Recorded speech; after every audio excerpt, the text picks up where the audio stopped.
Good evening and welcome to Copperfield's Books virtual event with Michael Coffino and conversation with Lisa Stanley. My name is Jamie Madsen. I'm the marketing and events coordinator here at Copperfield's Books, and I'll also be your host for the evening.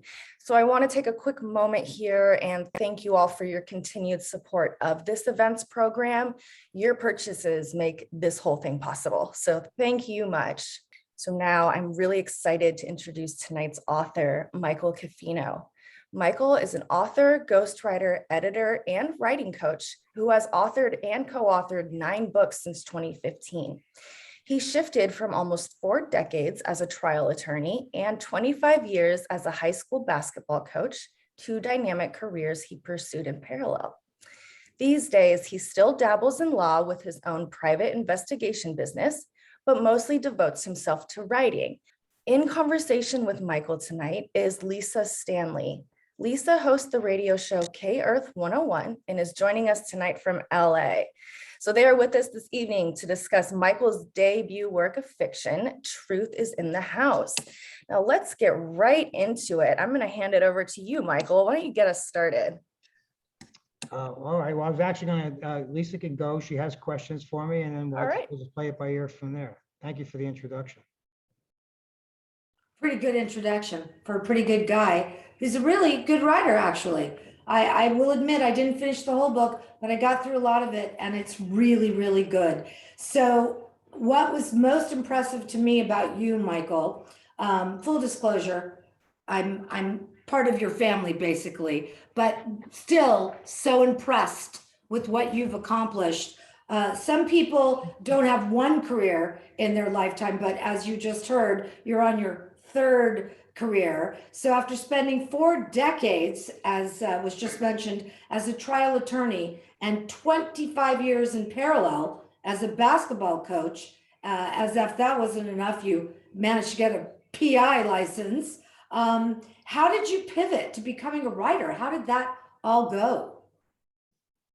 Well, I think, first of all, I mean, as a trial attorney, you have an enormous amount of legal writing to do. So it wasn't like it was a foreign occupation to me. And after a while, I started writing recreationally. I used to do these roasts for people.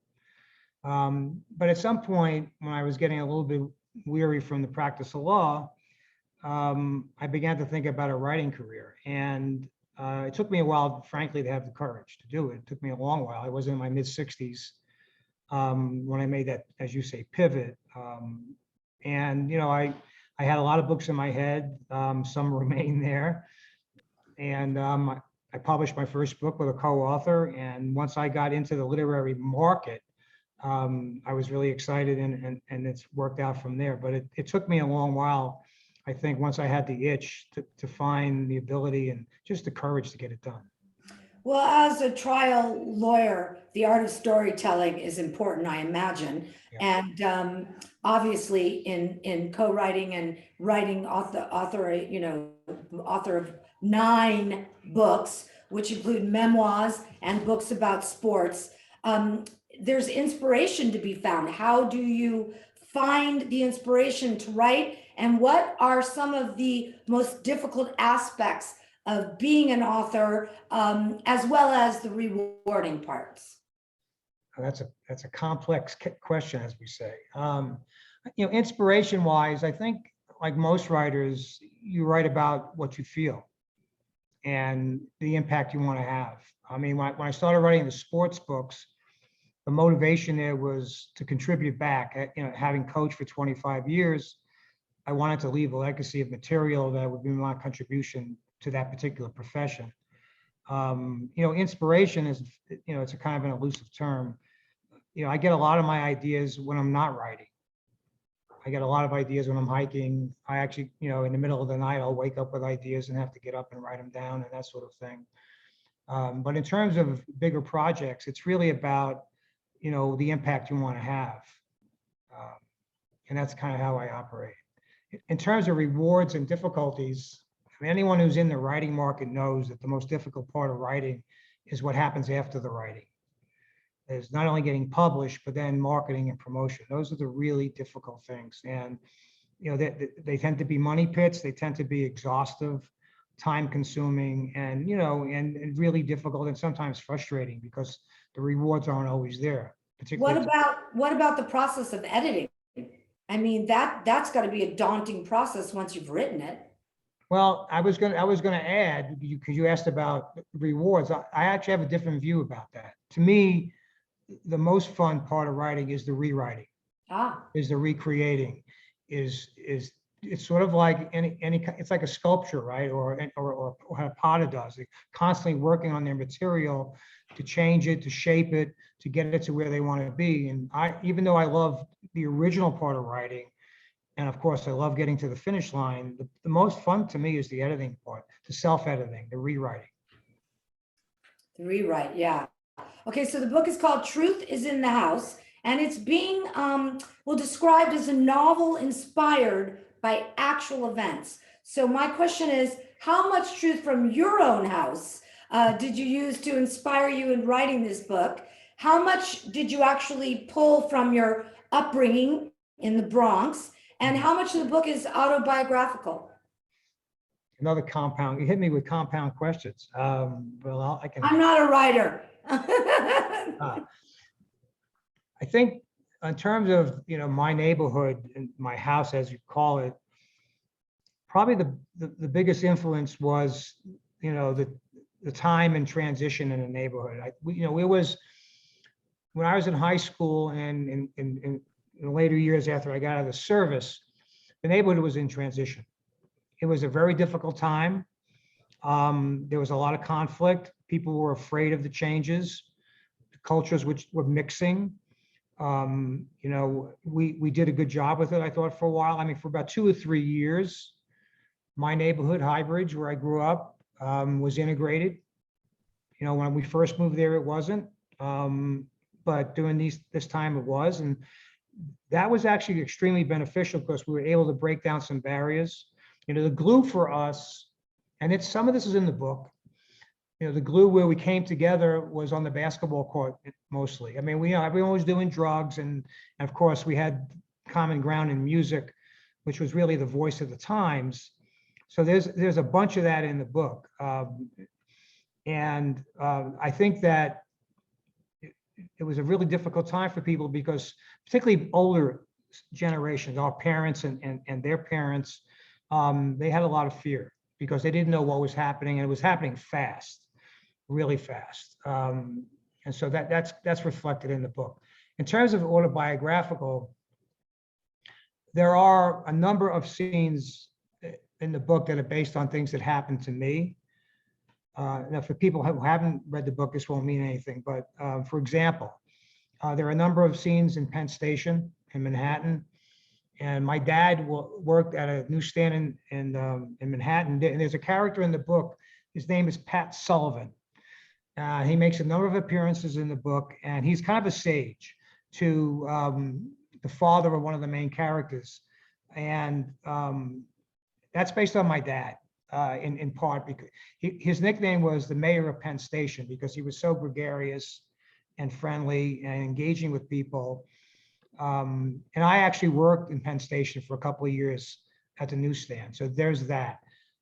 What happens to Jimmy O'Farrell, who's one of the main characters again, in terms of going to CCNY, leaving school, working down on Wall Street and getting drafted. That's almost literally what happened to me, but that's in there. And there are a number of scenes in there. The one thing that, going back to your earlier question, that's in the book, that people, of course, no one will know this until now, I don't think. There's a scene in the book where the two brothers, Jimmy and Jaylen Jackson, are having a conversation. Jaylen is confronting his brother about his dark path that he's on. And it's a pretty heavy scene. And during the conversation, Jimmy, his older brother, who's being confronted, he goes into a deep nod. And it's in that moment that Jaylen realizes that his brother's not just smoking dope, but he's a heroin addict. Oh. And when I got out of the service, just shortly thereafter, I ran into a good friend who had served in Vietnam and who had been discharged about a year before me. And we were having a conversation during the afternoon, right in front of the bar. And in the middle of a sentence, standing up, facing each other, he went into a deep nod. And it felt like it lasted for an hour. It probably was 15 seconds, maybe 20 seconds. It was long. And I was blown away. And so there are things like that in the book that aren't really based on me, but things I've seen and experienced. You mean like learning about that twin homicide that derived from a racial confrontation in a bar in your local neighborhood? Well, that's the inspiration for the book, effectively. I set out to write a different kind of book. My motivation initially was to write a book that celebrated the neighborhood that I grew up in, Highbridge. And my idea was to gather as many anecdotes as I could from people I grew up with, if I can find them and contact them. And, and this is in the acknowledgement section of the book. The first two guys I spoke to, who I hadn't seen in 50 years, who I reconnected with on Facebook. I met with them at my sister's place in Manhattan over the Thanksgiving period and for 4 hours. And they told me about this twin homicide that happened in the neighborhood, literally 6 weeks before I got out of the service. And when I got out, the family had moved to a different neighborhood in the Bronx. And so I had not heard about it. And two kids who were killed, I knew. Didn't know them well. I mean, hung out with them, played ball with them, that sort of thing. But I knew who they were. And I was blown away by this revelation that I had not known about. And here I was learning about it 50 years later. And it captivated me. And I began to, look into it. I got the cold file pulled with the help of the local police department. And all of a sudden, race became the narrative. And then I found out about a gang attack not far from the neighborhood, also racially infused, turf war, another kid killed. And I decided to use those events to put together a racial narrative using two characters, one a white kid from Ireland, one a black kid from Mississippi, as vehicles for the story. And that's how it came to be. And then how did Truth is in the House, the title, come to be? Was not my title for a long time. My original title was Midnight at O'Grady, which I actually liked a lot because the denouement scene is at the O'Grady bar in Highbridge at midnight. But I was writing that scene and literally was in the middle of a dialogue when that phrase just popped into my head.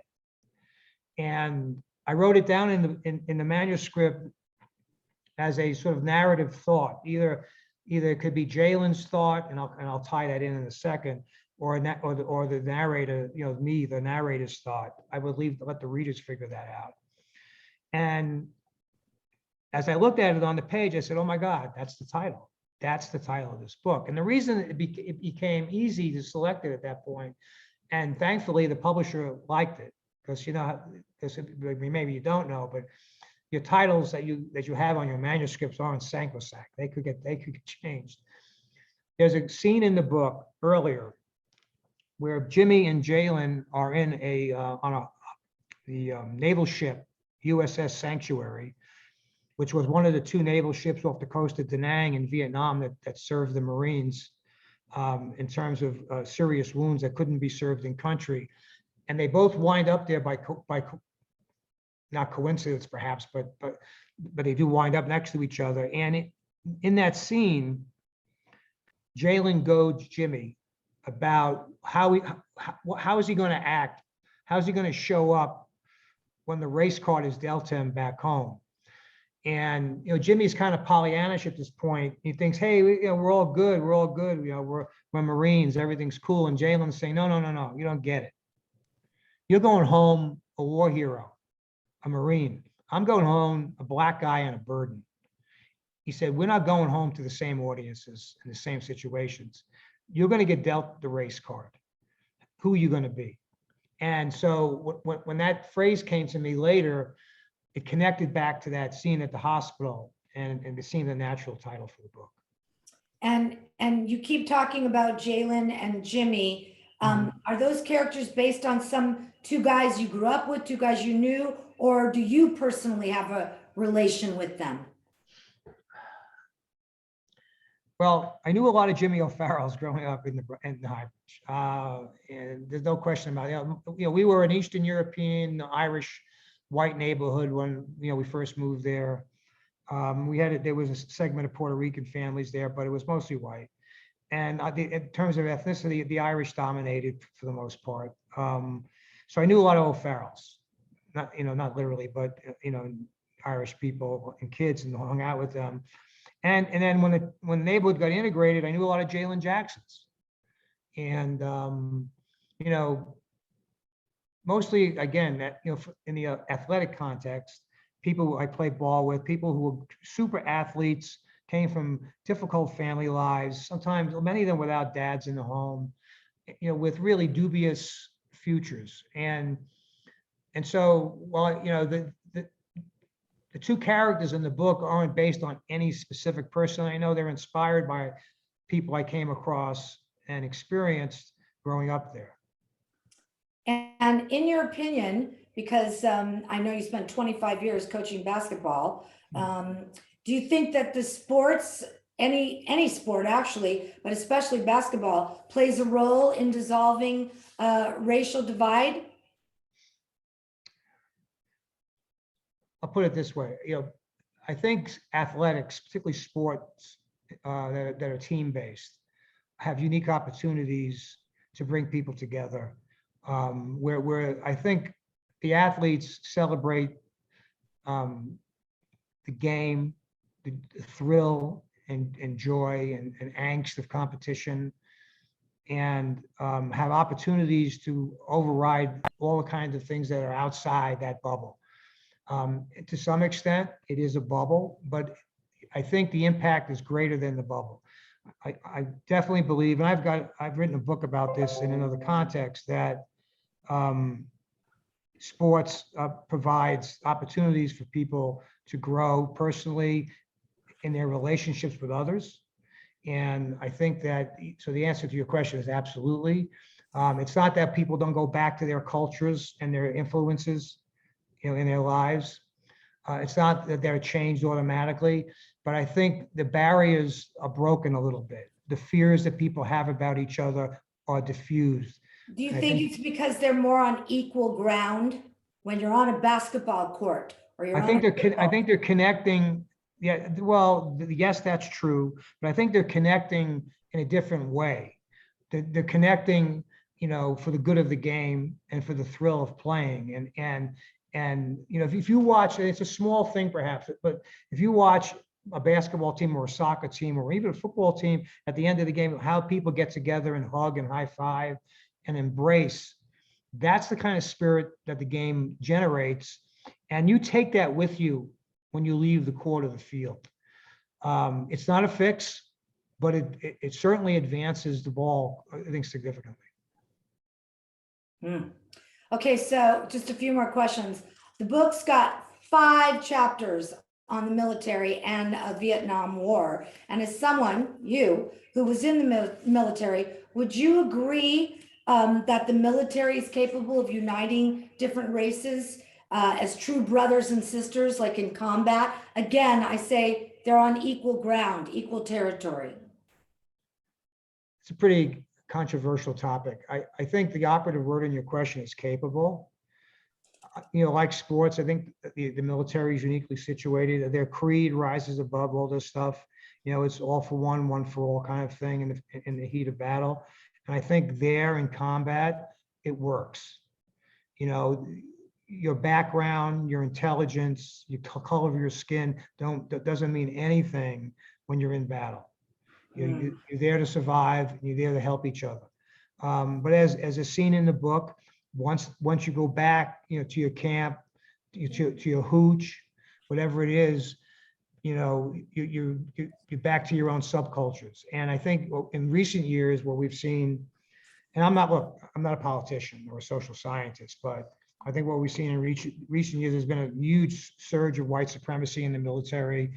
There were military people on January 6th at the White House and at the Congress. And so I'm not optimistic. I think the the easy answer is yes, it's very capable. They're uniquely situated.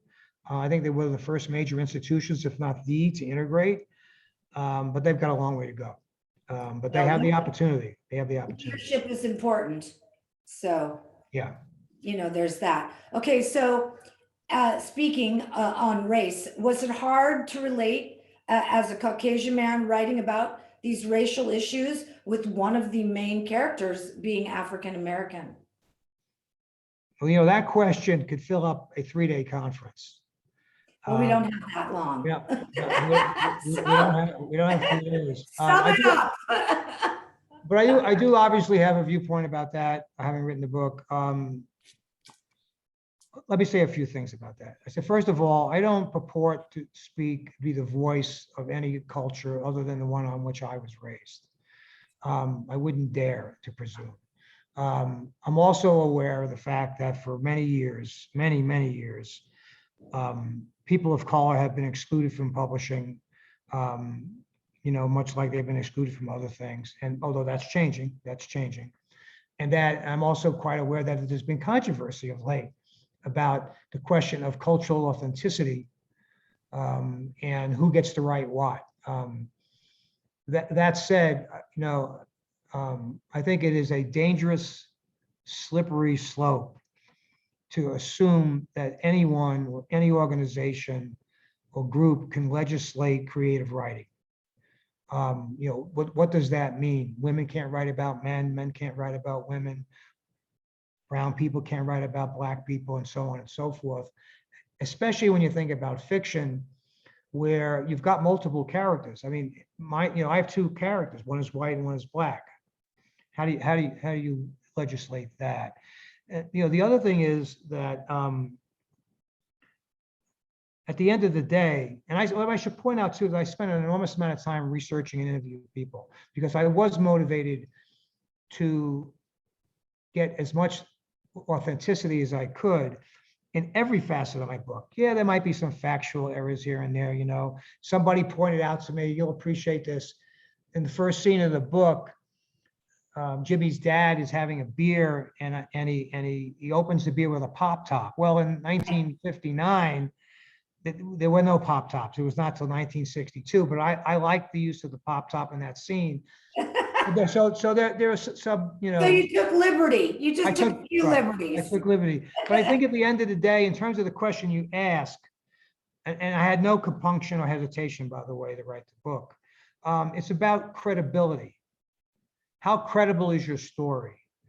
How, even though it's a work of fiction, how true does it ring? How do people relate to it?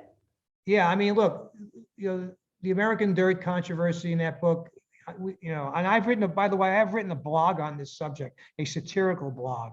So if you really want to know how I truly feel, check out the blog on my website. But I just think that people are going to have to get over this because you cannot. You could criticize a writer. I'm open to hearing about my book. If you think that they've done a disservice by being not authentic about something, that's okay. But we can't be telling people how to write their books. You know, that's not a good place to be. Okay, last question, because I know you want to do a reading, and then I'll have a couple more questions after. But before we get to the reading, my last question, what was the most difficult thing to write in the book and why? And then on the flip side, what chapter came the easiest and why?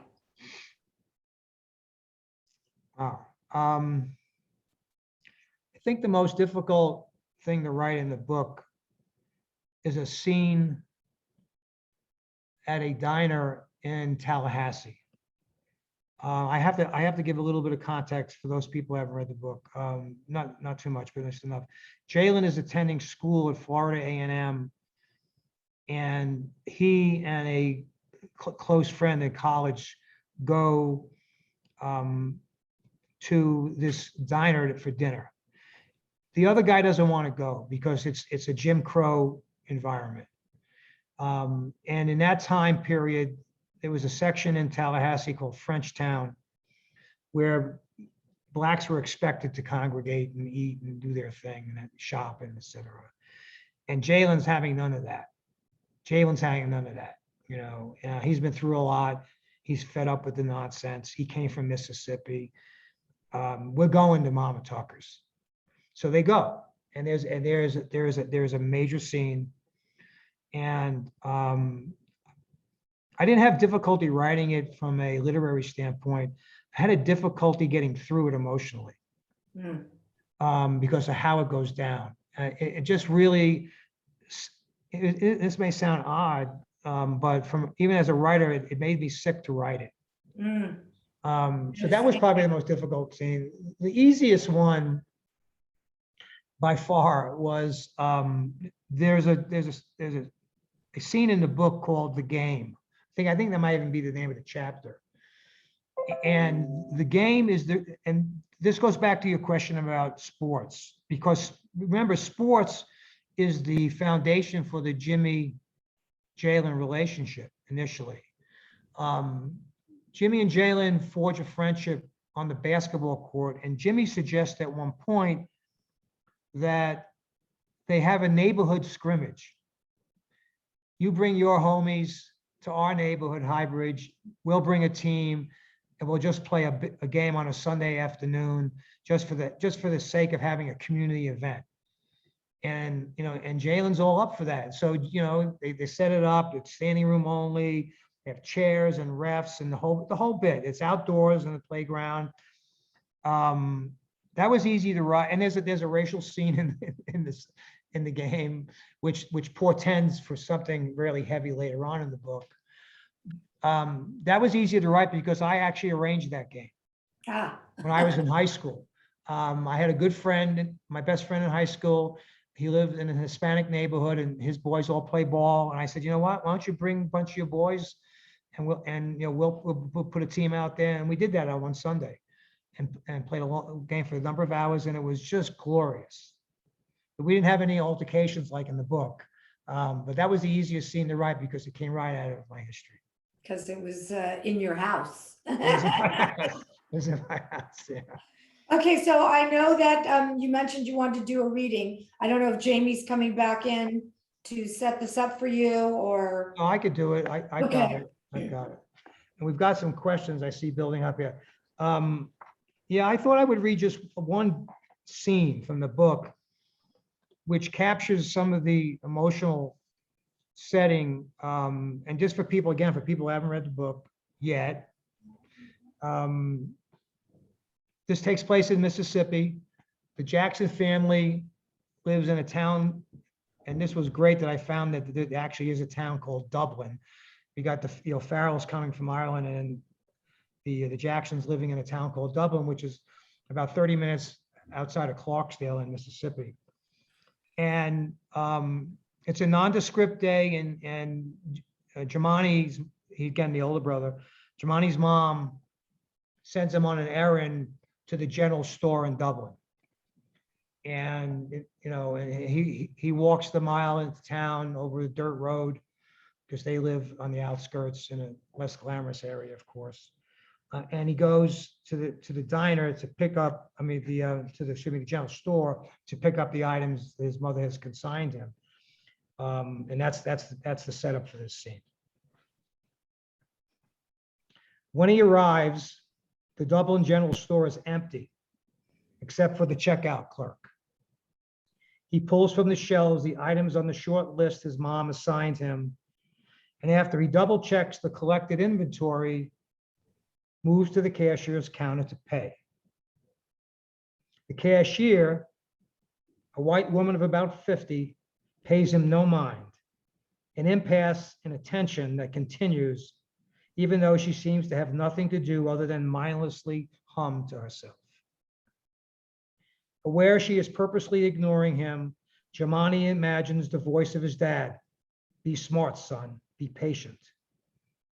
Jamani stands at the counter with the inventory and waits, and waits, and waits some more. Other customers enter, all white, and after grabbing their desired items, converge on the counter to pay. Two force their way in front of Jamani, one brushing him. This is bullshit. He holds his tongue and stays poised. The new customer activity inspires the cashier, who moves to the counter and addresses the white woman in front. Is this all for you today, Mrs. Duncan? Ma'am, I believe I was here first. Been waiting, Jaylen says in a deferential tone. The owner of the store, Joshua Burnside, who earlier took a watch nearby, comes forward and in a stern, twangy voice says, "Boy, you will wait your goddamn turn." Jamani looks at the guy, pauses, and backs off. More white customers shuffle into the store, and regardless of whether they are ready to check out, the cashier doesn't give Jamani the time of day. His patience exhausted and his anger rising, Jamani returns where he found them, each item he tried to purchase, and walks to the store exit. "Boy, where y'all think you're going?" Burnside says. "Going to shop around Welcome," Jaylen says, dropping the deferential tone. "Hell, boy, no. What you're going to do, if you all know what's good for you, is retrieve them items and wait till we be good and ready to allow you to pay for them." Burnside's eyes widen and his pupils bulge. "I think I best come back another time when the store is less busy, sir," Jaylen answers. "Boy, you be trying my patience. There will be no more time for you if you don't watch your tongue. Consider this a final warning and a goddamn promise." All attention in the store is locked on the young black boy in Burnside, a 55-year-old descendant of slave owners. Aware he is on center stage despite the threat, Jamani turns his head in the direction of the door. As he does, he notices a new customer, a local white farmer in his early 30s, blocking the exit with feet spread across the door jamb, palms folded across his chest, and smugness smearing his face. Jamani feels a surge to lash out, but he knows it won't turn out well. Be smarter. He turns his head back to see all eyes on him, swallows hard, and retreats to retrieve the restacked goods. Smarter is fucking bullshit. After he has everything in hand a second time, he walks to the counter to wait some more, focusing on restraint. Once the general store is rid of white customers, the cashier turns to Jamani. "You all about ready, boy?" Jamani leaves with the purchased goods in a sack and a combustion of anger and humiliation in his chest. He wants to scream, "I hate my skin color. I hate my life." He can't imagine living in the rest of his life like this. He swears vengeance, and at one point stops and considers reversing course toward the store. But he knows revenge is not a smart option. Leastways, not now, not for a while, and maybe not ever. He wants to strike out at someone, at something. He returns his attention to the journey home and the pain of his own company.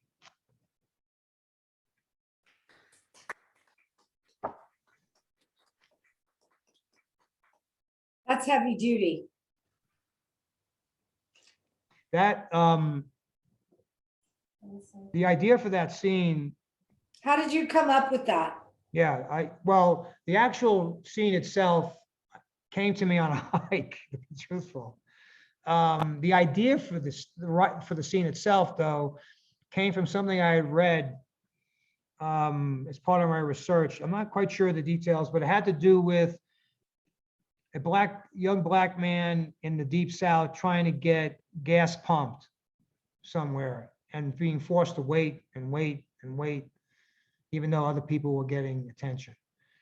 And I just, it just infuriated me to read it. And and it stayed with me. And then when I was on the hike one day, I just was thinking about how could a scene like that advance the narrative, and it becomes a major scene in Jamani's life. And sadly, it just came. The whole thing came to me, a general store thing, and then Burnside, the owner of the store, is a name. Maybe this is giving away too much detail. All the names in the book, by the way, the great majority were based on either friends of mine or names of people I researched. The Burnside name is a family that was a major slave holder in Mississippi. So I did things like that. So that's where I got that. But the idea for the thing came from reading, and the actual scene came from hiking. Well, this book, I have to say, covers decades, like starting with the 1950s, concludes, of course, now in the present time. How would you describe racial problems, how they differ from those of 60 years ago? I mean, I feel like we're still in it, the same. Again, I qualify my comments. I'm not a politician or a social scientist or anything like that, but or a journalist. I would say that it's kind of a paradox of progress.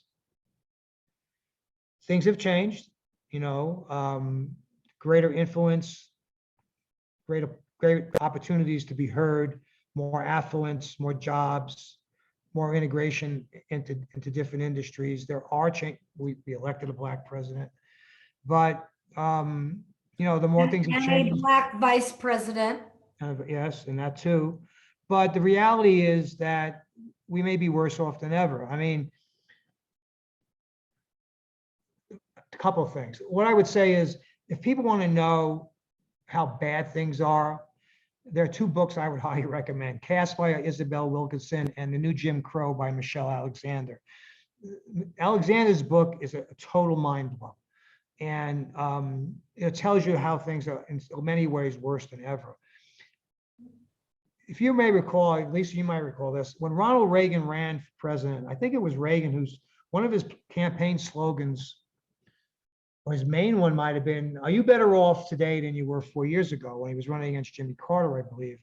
I might be wrong about my facts there, but I think that was a slogan. You could have easily used that slogan in the recent election. The Democrats could have used that slogan, but in a different way. They could have said, "Are we more divisive or together than we were 4 years ago?" Ah, very well said.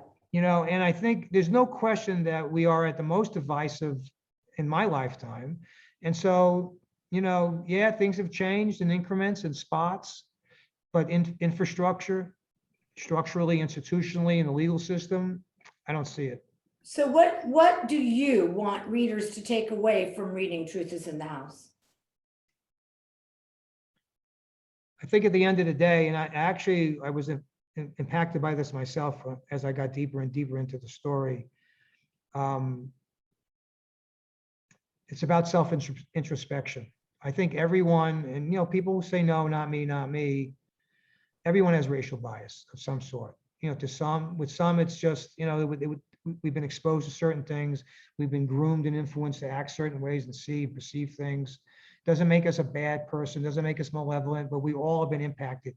I mean, look at the history of our nation. You cannot have been impacted. And so one of the things that I try to get to in this book is a different sort of commentary on race, looking at how we relate to people individually day to day. This book is not like, Michelle Alexander's book, The New Jim Crow, which looks at infrastructure and institutions. It's about how we relate to other people. And the empathy we bring, that sort of thing. And I think the two main characters eventually find their way there. Yeah. The book has gotten a number of awards. That's always nice. But the one I got that I didn't expect, and it means the most to me, is from the International Impact Book Awards. In the friendship category, they gave me the winner of the friendship category. Wow. Yeah, and I was like, "Oh my God, this!" And I didn't even, even writing it, I was writing about race, I was writing about human connection. But I think you guys had a friendship, a really good friendship. Yeah, so I think that I hope readers are entertained with the storytelling. There's tons of stories in this book. It's a little dark. One of my closest friends said, "Jesus, Michael, this book's a little dark for me." And there's that, I mean, there's some really heavy scenes in there, attempted rape scene, lynching scene, that kind of thing. But I think, so entertainment, I hope, storytelling, but I think mostly people coming away with checking themselves out a little bit. Being So self-honest. lastly, because we want to get to some questions, I'm sure. Yeah. What were your goals for the book? I think you kind of covered some of them. Bottom line, did you achieve what you wanted? Yes, I mean, I wanted to get my toe wet, obviously, in the fiction market. That's done. I wanted to start building my brand as a fiction writer, and I've done a lot of promotion, and I think that's done. So, and I wanted to write a book that I was proud of, and I will tell you, you know, my partner will vouch for this. I mean, I still read my book. I pick it up and read it, and I'm not tired of it yet. So, I'm proud of the book and the storytelling qualities of it. So, yeah, I have achieved all my goals. That's fantastic. Okay, well, I see we have some questions. I don't know how to get to them though. I just hit, Yeah. hold on, my personal assistant. I have them. I have them. I have them. Are you? I mean, I'll just go through them if that's okay. I don't know. Yeah, Okay, sure. First one on top. You mentioned reconnecting with childhood friends to get background for the book. How did you find out the people to interview? What a wonderful question that is. I interviewed 30 people. Can you tell us the name of the person that's asking the question?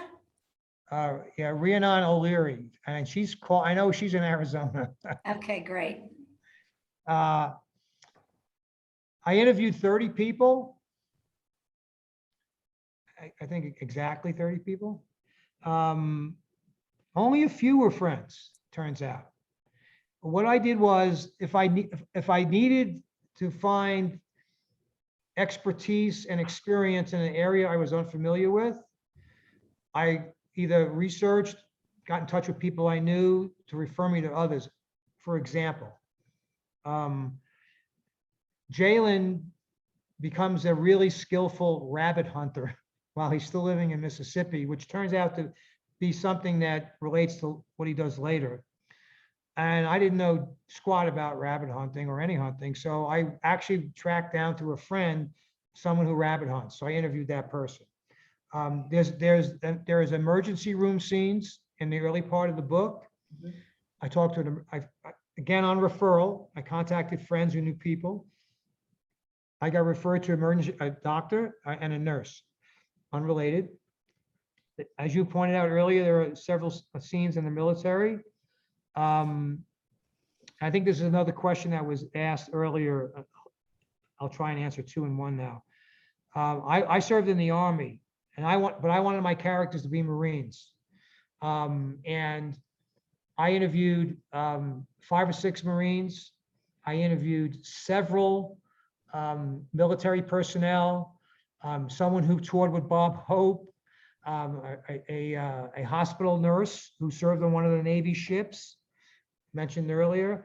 So it was really a campaign to find people to help me bring factual authenticity to the book, as well as inspire me with stories. Okay. Is there another question? There's 2 questions here. All right. Um, From who? Tell us. This is from my good Facebook friend, Pat Fogarty, back east. Let me respond to a second question. The second question is about the religious tension in hybrids. Do I touch on that in the book? That's an interesting question. There's a lot of religion in the book. There are little things. There are quotes from the Bible. You know, there's a scene in the beginning with the crucifix, but there are the references of religion are more metaphorical. They really aren't designed to create religious tension. I mean, there's a little bit of that. There's a chapter in the book about the culture in hybrids where things are changing, and there's a sense of that, but I did not take on religious tension. But because my characters wound up having religious backgrounds in varying degrees, and also some of the quotes I got from the Bible just seemed perfect for the story, I use those.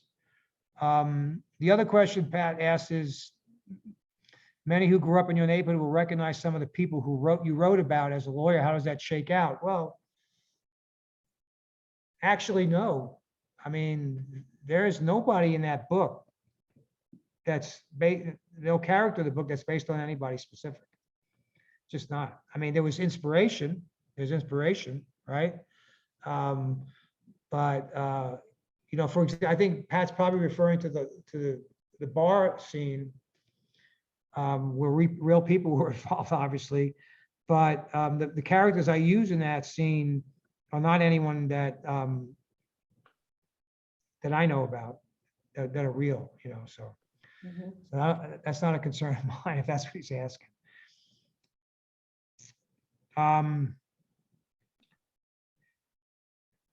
My good friend Kaylee Lynn Hall asks about who I work with in a law firm for many years. How much I drew on my legal experience. That's a great question. There are two or three scenes, courtroom scenes. They're not major scenes. They're important scenes, but they're not central. And I didn't really. They're criminal court scenes. I didn't really draw on my legal experience directly, other than knowing how to have witnesses examined, to know how lawyers act in a courtroom, to know how judges respond to lawyers in a courtroom, to understand the language and the culture. So I think I did draw on it, but not from direct experience.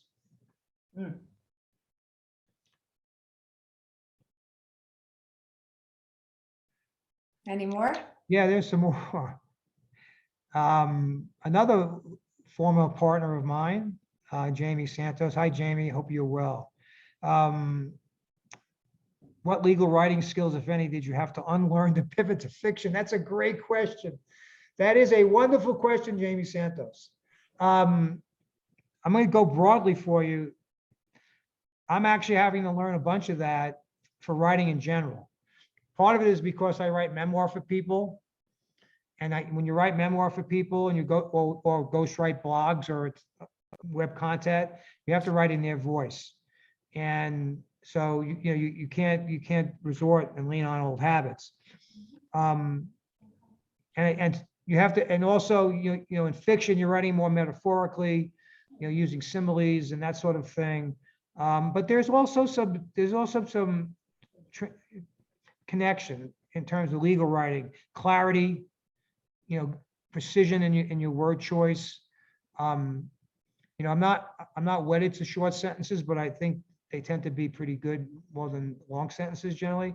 So I think there's a lot of carryover there, but there's definitely been a learning curve transition there.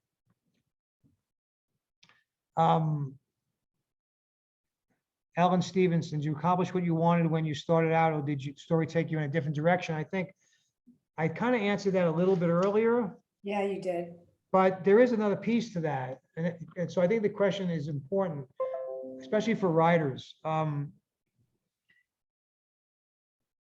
started out in one place and wound up in another, but once I wound up in the other, I didn't really know exactly where I was headed. I knew I was going to get to that scene in Highbridge where the homicides occurred. I was going to arrive there at some point.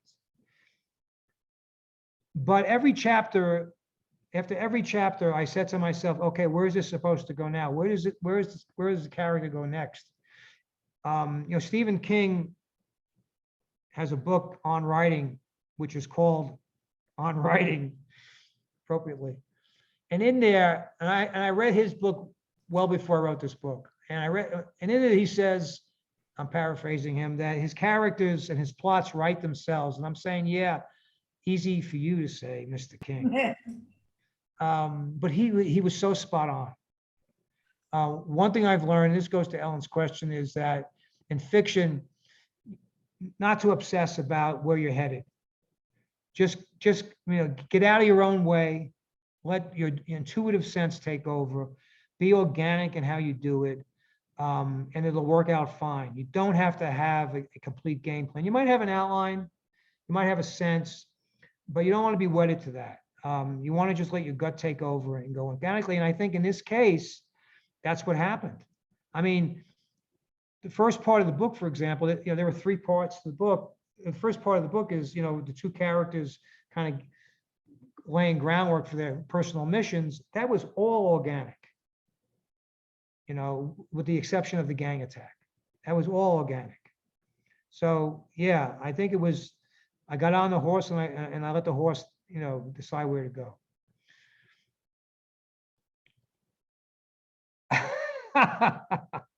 This is not a real question.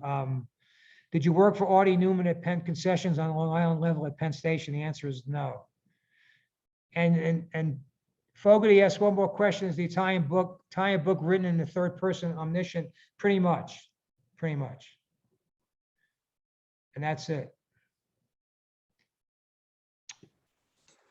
Jamie's back. Well, that was really fantastic hearing you guys speak, and also, learning about your background. I am getting many questions, and yes, of course, this is being recorded. Everything that was in the chat box tonight will be sent to you tomorrow in an email. So I know many of you were just watching, and that's okay, because everything will hit your inbox tomorrow. I did answer the questions that were in the Q&A. Yeah, no, Okay. everything was touched on, which is great. Okay. Yeah, I wish you the very best. And I hesitate to ask you even what's next, because I know there's editing and ghostwriting, and it's hopefully whatever is next, we can get you in person. Yeah, well, there'll be more. I guarantee you that. Great. Well, thank you to everyone who joined us. And Michael, you want to take us out? Yeah, I especially want to thank the people who are back east, who stayed up late. That is the only concern I have that I had coming in, was that it would be 10 o'clock or 9 o'clock for them. So I'm grateful for that, and I'm grateful for questions. I love questions. That was nice. Great. All right, everyone. Well, we'll see you soon, and everyone have a really Well, Jamie, there's one more question. Can I get it? It's from George, and it says, thank you. Oh, that's not a question. You're welcome, George. All right, everyone. Have a great evening. Ciao. Bye.